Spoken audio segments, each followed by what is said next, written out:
వరదల వల్ల ఈరోజు ప్రజలు ఇబ్బందులు పడటానికి, ప్రజలు నష్టపోవటానికి, ప్రజలు నీటిలో మునగటానికి గత పాలకుల యొక్క నిర్లక్ష్యం, వాగుల్ని ఏ విధంగా ఆక్రమించారో ఇక్కడ చూస్తే అర్థమవుతోంది.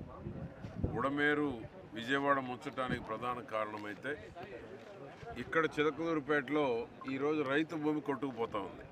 రైతు భూమి కోతకు గురయ్యి, రైతు భూమి ఏమో కోతకు గురవుతూ ఉంది. వాగునేమో గత పాలకులు వైసీపీ పాలనలో వాగును ఆక్రమించేశారు. ఇక్కడ చూస్తే వాగు మొత్తం జరిగిపోతూ ఉంది. ఎందువల్లంటే వీటన్నిటికి కారణం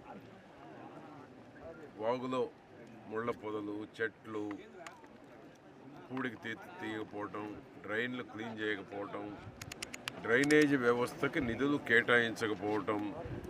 జగన్మోహన్ రెడ్డి పాలన 5 ఏళ్ళు కూడా డ్రైనేజీ వ్యవస్థ